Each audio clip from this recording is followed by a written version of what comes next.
Monday, you guys. Happy Monday, Facebook. I hope that everyone had a really good weekend and is even more excited now about the week to come. I love Mondays. I hope you guys like Mondays too. To me, they always just symbolize a new opportunity and the clean slate to make whatever you want happen this week. And I really hope that we all come into this in that, same reminder that we really do have a fresh slate in front of us, and it's just a really exciting day of the week to create whatever it is that you want. And remember that you do have the power to create whatever it is that you want. You are not bound by any schedule, any limitations, anything like that. Life can feel like it limits you, but it really never does. You really do have the power to create whatever it is that you desire and spend your time the way you desire this week and do everything else that really excites you and ignore the rest. That's kind of my opinion today on how this week should go. So today we are going to talk about a behind the scenes look at a failed launch of mine. So someone reached out to me over the weekend and they said that one of the most helpful podcast episodes they had heard was when I talked about my biggest fears, and then another one was about my biggest failures. And so I thought that if it is helpful for you guys to hear the things that I've done wrong, even just as much, if not more so, than hearing about how to do things correctly, I'm happy to share. So that is going to be what we're really focusing on. And I want to tell you guys what I could have done differently, why I think it failed, what I've learned from that, and what I would tell myself moving backward. So I hope that you guys really like this. Let me just go ahead and type on Instagram the topic of this so people jumping on know. And if you guys just want to let me know where you're tuning in from and how your one emoji for how you feel about this week, I'd love to hear it. Okay, behind the scenes of a failed launch. Cool.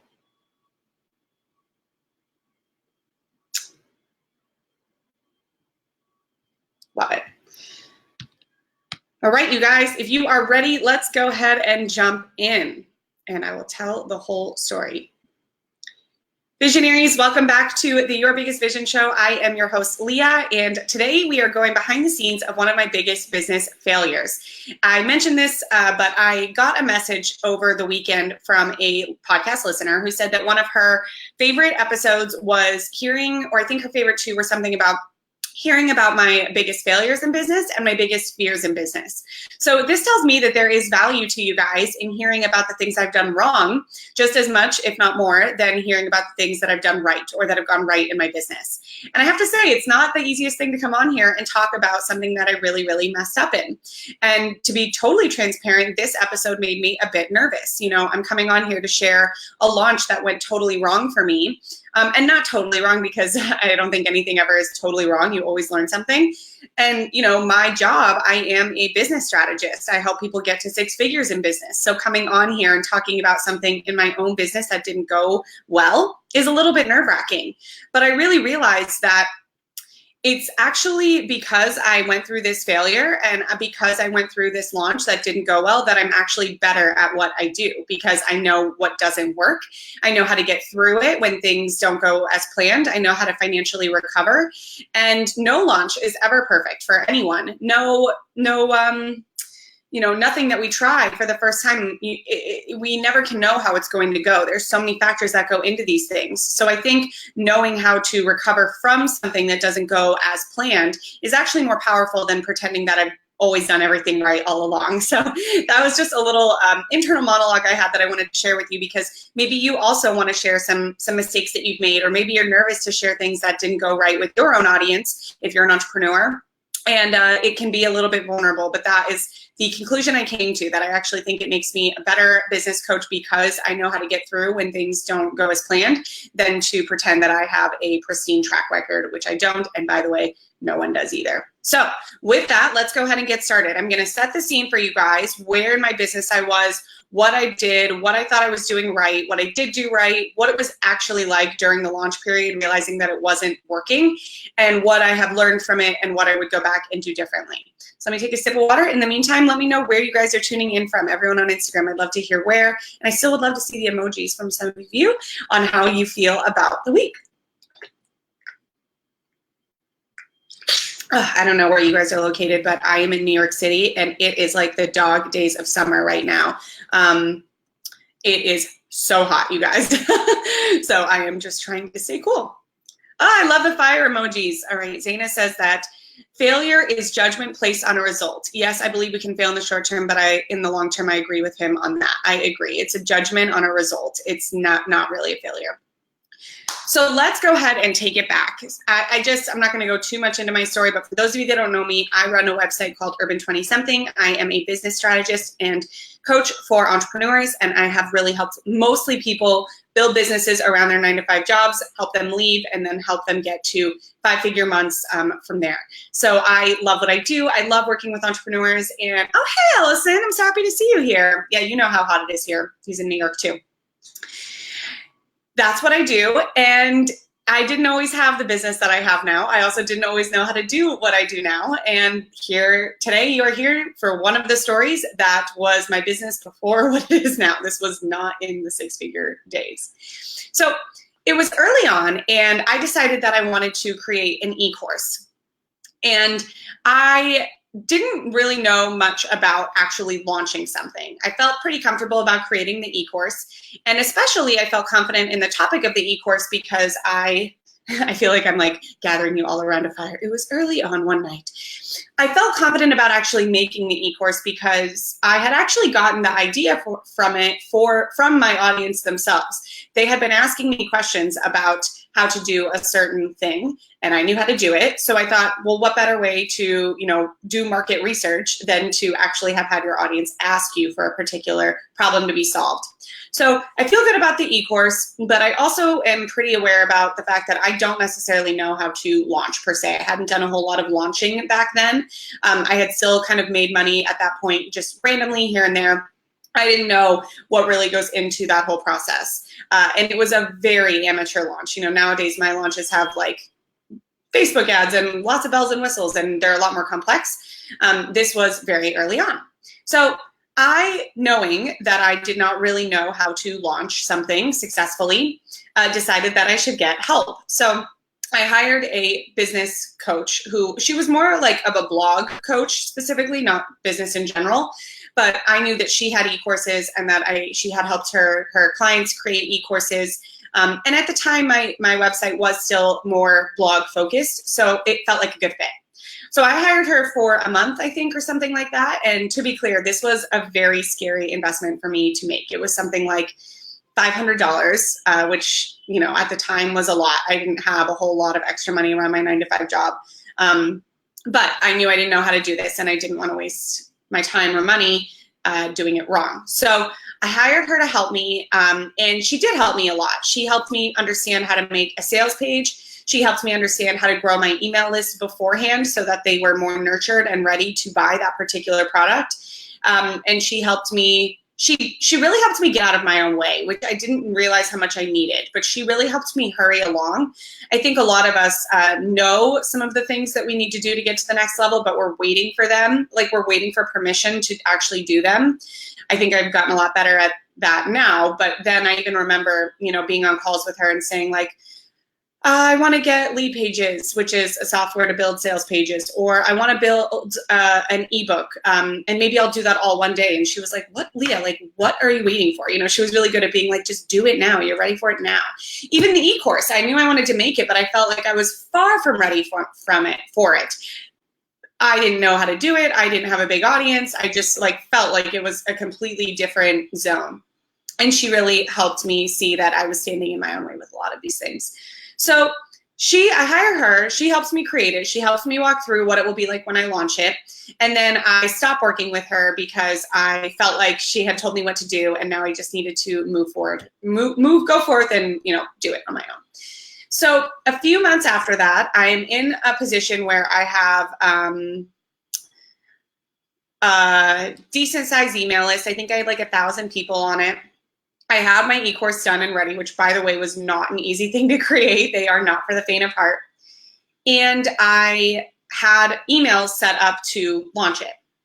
And I decided that the week before I was going to do webinars to promote it. That would be what would happen during my quote launch. The doors to my e-course would be open for a week, and every day that week I decided to do a webinar, which was again advice she had given me. She said webinars were really helpful.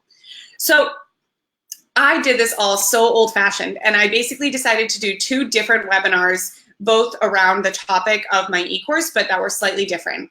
And so I did topic A on Monday and Wednesday night after I got back from my 9-to-5 job, and topic B on Thursday or Tuesday and Thursday night, and then the cart was going to close on Friday. So I remember waking up that Monday and thinking it like was Christmas morning. I was so excited to launch this thing. I felt like it was what had really made me a true entrepreneur. I felt like it was something I had wanted for a long time, and I just knew it was going to go really well because I had this mentor that had told me how to do things, and I just like felt that, honestly. So I was so excited. And I remember seeing the email on my phone go out because I had scheduled it to go out while I was at work for like 2 p.m. or whatever, and just being like, oh my God, people are going to open it. They're going to see I have an e-course and they're all going to buy it. And I had this really great idea that, 1 or 2 people a day would buy it over those 5 days. Day 1 goes by, that does not happen. Day 2 goes by, another email goes out. At this point, I'm still excited. I'm seeing that people are reading it, and I am excited about my webinars that I'm having people sign up for, and I just really felt like I was doing it. But I'm getting a little bit more nervous because no one had bought now after 2 days, and I was really in my head sure that they were going to. And by day 3, I'm starting to get a little bit sad, honestly, by that Wednesday, because what I'm seeing is tons and tons of unsubscribes from my email list. I'm not seeing anyone purchase. I'm barely seeing people click. People are coming to my webinars, but no one's really emailing me about this. And I just, in the meantime, am losing, I felt like, tons of subscribers that I worked really hard to get. I worked really hard to build my email list during that first year or so. So I'm like, oh my God, this is not going well. And then by Thursday, I have accepted that this is a failure. I've accepted that no one has bought it, and we are 4 out of 5 days into it. I've lost tons of subscribers who I worked really hard to get, and I did not know how to get back. I didn't have a good email list building strategy at the time, so it felt very random. And I just felt like no one actually wanted what I had created. And I remember coming home from my 9-to-5 job on that Thursday, having to do the 4th interview or the 4th webinar of the week, and just laying face down on my floor in my apartment and crying. And I cried to my then boyfriend, now fiance, Adam. And I just said, oh my God, I just don't have what it takes. I'm just not meant to do this. I had spent the whole few weeks before that launch reading about other people's e-courses launches, like reading Pinterest articles and blog posts and all that kind of stuff, and just reading about so many successes. And I just felt so far from those people in that moment when I was laying on the floor. I felt like they were a part of something and I wasn't. And I just thought I was just kidding myself. This didn't work. My audience doesn't like it. I don't know how to do it. I did what someone told me to do and it didn't happen. And it was a really tough moment. And I remember that for the 3 webinars up until then, I had switched back and forth from my computer screen to me. I'd like been giving a PowerPoint, and I would switch back and forth. And that webinar that night, I barely could muster up the strength to do it. And I didn't show my face at all because I was so sad. And I just felt embarrassed, and I felt totally defeated. Maybe you guys, one of you watching this or listening to this, has felt like that at some point. And if so, it's a really empty feeling, and it really feels like you did everything you could and you still failed. So that Friday morning, I get up and I was sad, but it was what it was, and I still had one more day.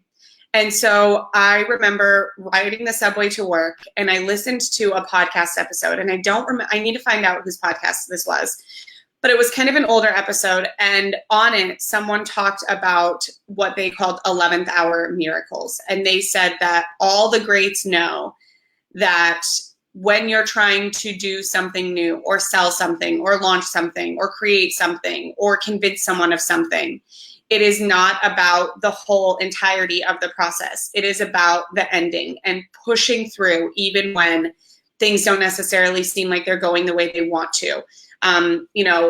They said that that's basically what determines the best entrepreneurs, or what separates them the best from the ones that don't make it, are the ones that get these signs that things aren't going well, take them as signs that maybe they should step it back. And I remember being at that point that Friday when I woke up. I remember thinking, I'm going to just cancel my emails. I'm going to, just stop so that I don't keep getting unsubscribes, and just stop putting myself out there. I remember crying, like looking at how to try and figure out how to do Facebook ads on the last day to see if that would work, but I didn't know how. So I didn't have those going. And I just thought I was just going to stop, and cancel everything. So anyway, I'm listening to this podcast episode on the subway, and they said that the good entrepreneurs take signs that things aren't working as reasons to reassess and pull back and figure out something different. But the great entrepreneurs understand that even when things aren't working, that's when you need to just go even more full throttle. That's when you need to put your foot on the gas even more. And that's when you need to go into, overdrive and really, really go harder than you had been. And so I made a decision in that moment that I was going to choose to be one of the greats, not one of the goods, and that I was going to see this as an 11th hour miracle. So I remember I kept all my emails going on, and I went back through them, and I tried to add more heart to them, and I tried to add more of my own story to them, and more of why this program had the e-course that I created, why I believed in it so much. And I'll never forget being at my desk at my 9-to-5 job and getting the alarm on my phone at like 3 p.m. or whatever on the last day saying that I had made a sale. I cried of happiness. And I remember running to the bathroom and calling Adam and just saying, oh my God, I actually did it, and I called my dad, and I just, it was the best feeling in the world. At that point, I still sort of, in the moment, I was so happy. But it wasn't only an hour later or so, where the honest truth is, I still kind of came back to that defeated place, because I had a goal to sell like 30 of these, and I had sold one. And I did end up selling a few more that night. And it was truly incredible that I did it. But I want to be clear that this isn't like a Cinderella story. The launch still didn't go the way I wanted it to. I still felt like I had lost more subscribers than I had gained in purchasers. And I just felt like I didn't know what I was doing. I felt really broken, because I felt like I didn't know what to do the next time around. I already felt like I had hired a mentor and they had told me what to do. So how else would I find help? And it just didn't really feel like a total win yet at that point. But one of the things that really helped me was Adam telling me, he said, don't think of it as having created a launch. You created an asset. You created something that can help people. You'll always have that. And as you grow, more people will find out about it. As you learn more, you'll be able to market it better. It's something you'll always have and be able to do over and over again. This 1 week doesn't dictate it. And that's when I started deciding to reshape my thinking. And instead of just thinking that I failed as an entrepreneur, I'm not meant to be an entrepreneur, trying to understand how I could take this experience and see it in a different light. Okay, let me take a sip of water really quick. I'm going to take a pause and share what I would have done differently and what I would tell myself now.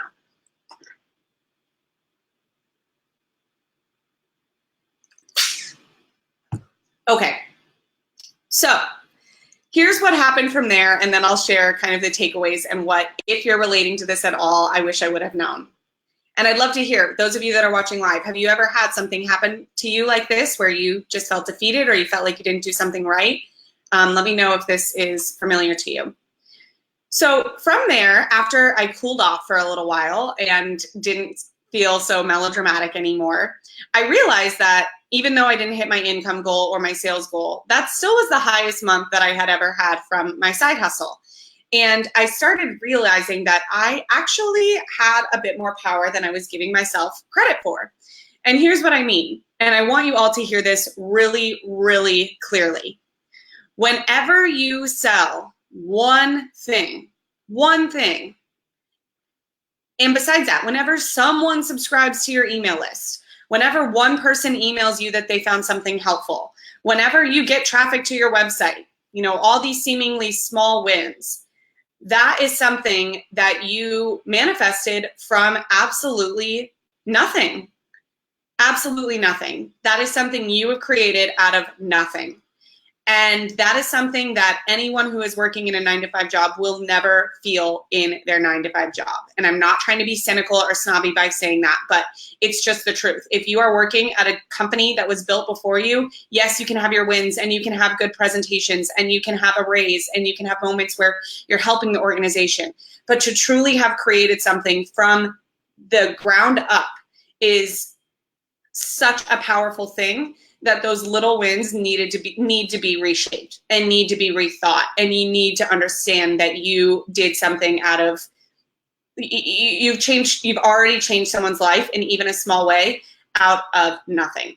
So I started obsessing over the few people that did buy it. And I started really thinking, oh my God, this isn't just about my e-course or this one purchase. This is about me starting a website out of nothing, me not knowing how to work WordPress, me not even knowing if this was something that was going to turn into anything, me doing this out of pure confusion, me getting momentum because I decided to put my life out there, learning how to market out of nothing, finding the money out of nothing to get a mentor. Like, there was so much behind those few purchases that were way more in depth than what I was giving myself credit for. They represented so much work and so much faith in myself and so much perseverance that I had never even known I had until I started this. And so that's when I really started saying, you know what, this is actually pretty amazing that I just did this. No, I didn't hit my income goal, but this is representation of way more than I ever could have dreamed of. And it's something that I never would have really understood at a 9-to-5 job. And when I started thinking of it that way, honestly, I'm not going to go too deep into this part of the story, but that's honestly when I started realizing I could quit my 9-to-5 eventually and become a full-time entrepreneur. But I want to get back to how I bounced back from this, quote, failed launch. First, I realized that even just having created an e-course was a success in itself. My fiance was right that it was an asset that I had built. No one would ever be able to take that away from me. And I would be able to market it and grow it and learn it and, do more with it as I grew. And I had really created that out of nothing. And so that was the shift in perspective that I needed to see that this was anything but a failure.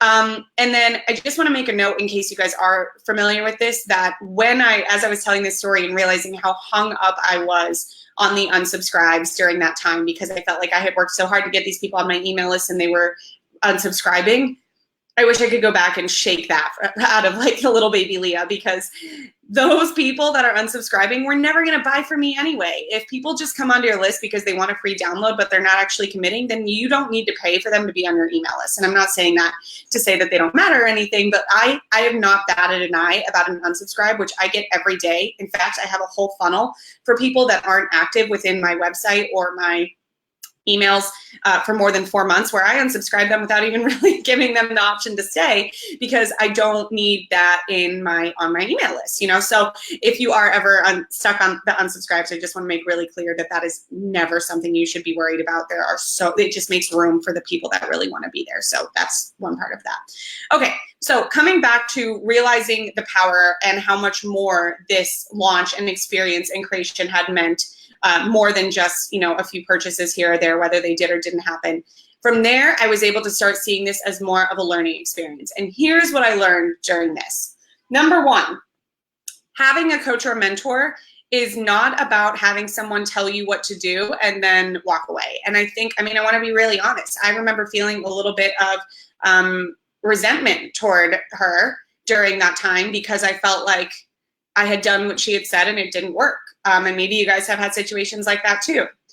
And that wasn't her fault at all. And the resentment faded very quickly. I don't want to sound over dramatic. It was like I was just stressed because I thought I was failing. And once I realized I wasn't failing at all, I started really viewing it differently. So I have so much gratitude for her. And in fact, I think it's on me that two things. One, I expected her to give me a prescribed way to do something, and two, that I stopped having a mentor when I was actually in the thick of it. So let's start with the first point.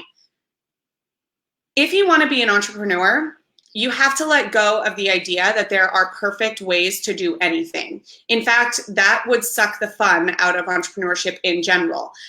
Launches will work different for every single person. Facebook ads will work different for every business. Marketing will work different for every different audience.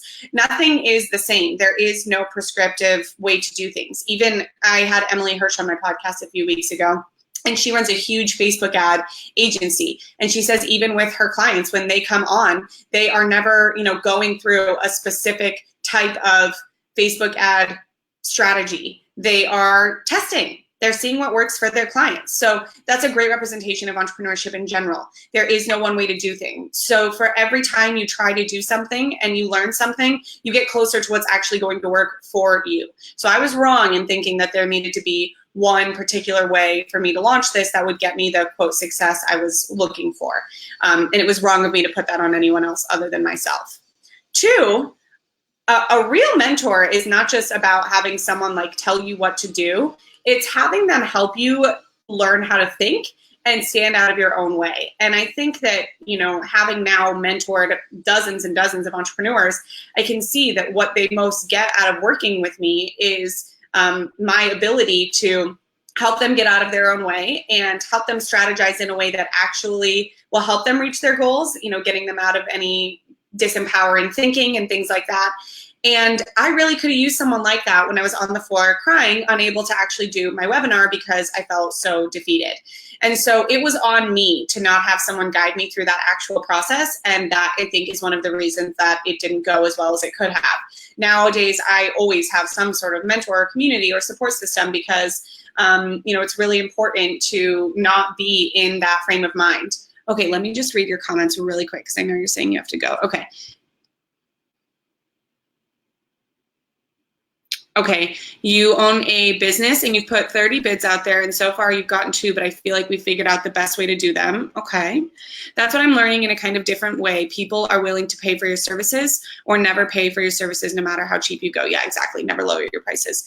I'd love to hear what your marketing strategy is. Are you guys, how are you finding your clients? Let me know. And if you ever want to email me because I know you have to go, then you can at help@urban20something.com and we'll be happy to chat with you. All right, sorry for interrupting that, you guys. I just saw that she had to jump off and I wanted to make sure I answered your comments. So that was one, trying to do it on my own the first time around.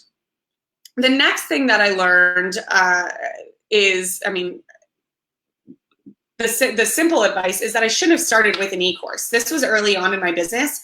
And now I always give the advice to my clients that you should start with some sort of service at first. And there's several reasons. One, that whole month before my e-course launched, I didn't do anything else for my business. I didn't do a good job growing my list as much as I should have. I mean, I tried, but I wasn't really marketing. I wasn't really trying to put blog posts out there because I was spending all my time creating this e-course.